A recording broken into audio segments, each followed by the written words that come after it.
Olá pessoal, sou Gilvan, Biologia Evolutiva de Gilvan é o nome do nosso canal. Adaptação biológica, ou adaptação das espécies. Olha, o pessoal tem feito muita confusão. Esse ano estou voltando com a atividade do canal.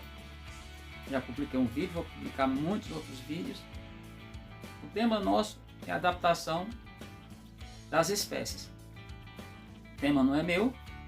Isso aí foi defendido, ou seja, desde o final do século XVIII, o Lamarck tentou explicar, não conseguiu, e no século XIX, o Darwin, Robert Darwin, conseguiu elucidar isso, deixar bem claro. Mas antes de começar o nosso vídeo propriamente dito, peço por favor para você assinar o canal, compartilhar o vídeo, deixar o seu like, tocar o sino para receber os nossos conteúdos. Portanto, eu vou precisar aqui de um livro que está aqui. Tem muitos aqui atrás, mas eu preciso desse aqui. Esse livro do terceiro ano. Não preciso ir além. Posso. É recomendável? É. Recomendável você vá além. Então nós vamos precisar desse livro. Nesse livro aqui tem as bases da teoria da evolução.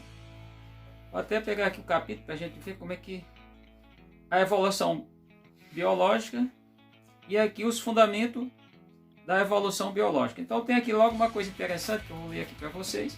Não sou de decorar texto, mas afirmações do Darwin. Ao refletir sobre as observações na viagem que realizei pelo mundo, falando Darwin na época, Darwin se fez algumas perguntas básicas.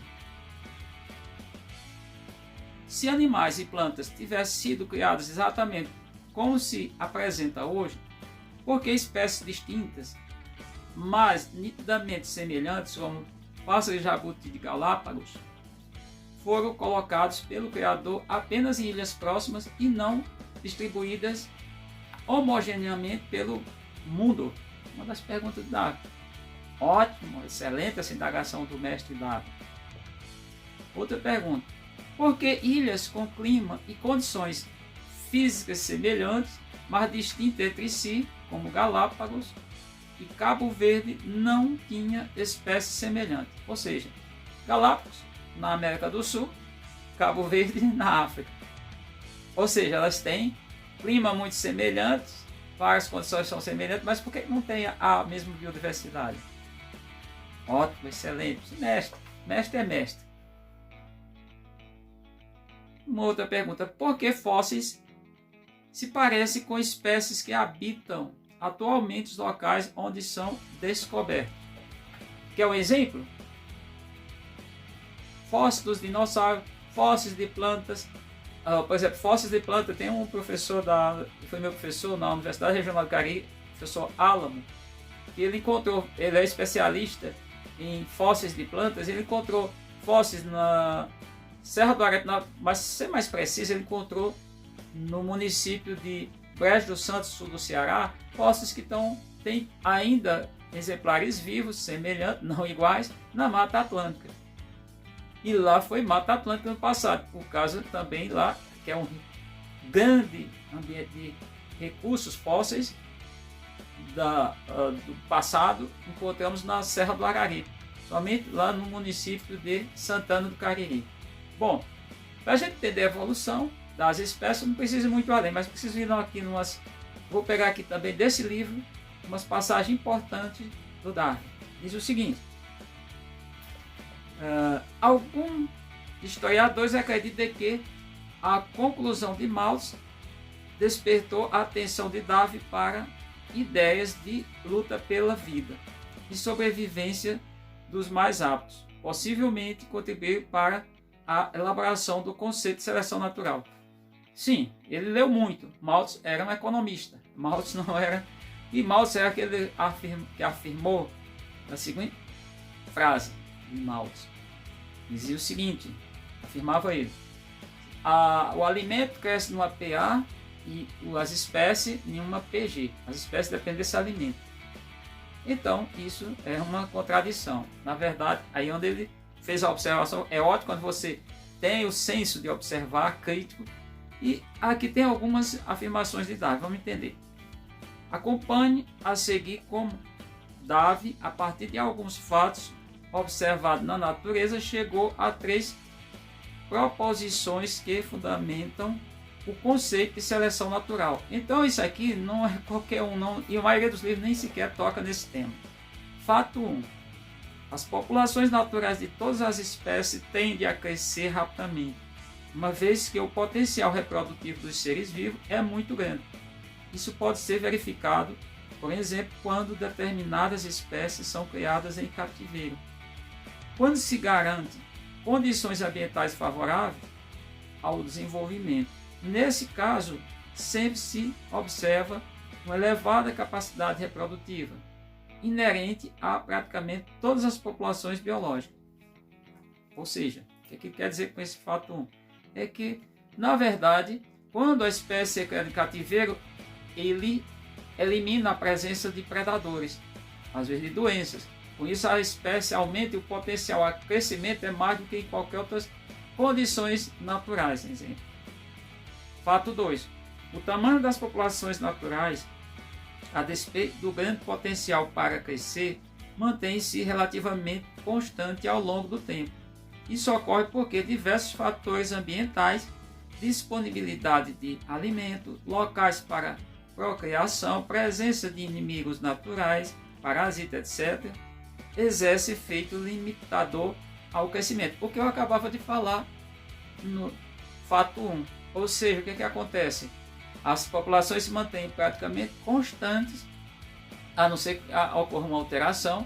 Exemplo, quando a gente pensa em relações ecológicas, muito importante nesse ponto, se você tira predadores de um determinado grupo de plantas ou animais, vamos imaginar, o que tem desses seres vivos? Aumentar demasiadamente, crescer muito.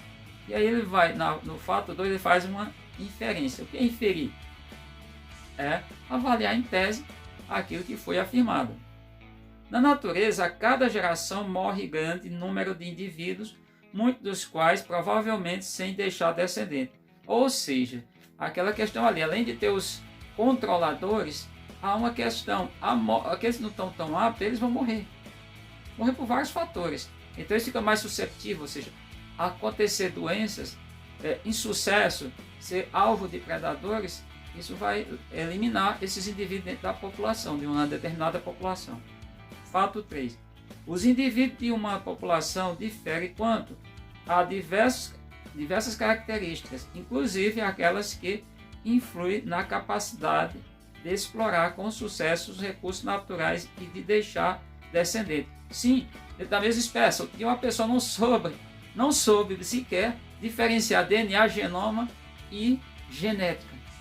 São coisas distintas, apesar de parecerem, não é a mesma coisa, são divergentes. DNA, genoma e genética são coisas distintas. Por exemplo, a espécie humana tem o mesmo genoma, mas o DNA de cada indivíduo é um próprio. A genética também vai diferenciar por conta de reproduções. Reproduções sexuais, a variabilidade genética vai acontecendo, vai havendo essa questão. E inferência 2, nesse fato 3. Os indivíduos que sobrevivem e se reproduzem a cada geração são preferencialmente os que possuem determinadas características relacionadas à adaptação às condições ambientais. Ou seja, aqueles que não tiverem essas condições, eles vão desaparecer. E isso é o que faz a seleção natural. Então esses pontos que lá o Darwin levanta é muito importante. E fato 4 e último diz o seguinte: grande parte das características apresentadas por uma geração é herdada dos pais. Grande parte, mas isso não quer dizer que sempre pode acontecer, até por conta dessa relação, acontecer uma característica que é nova na espécie. Qualquer espécie acontece. Nós não somos mais um homem de 10 mil anos.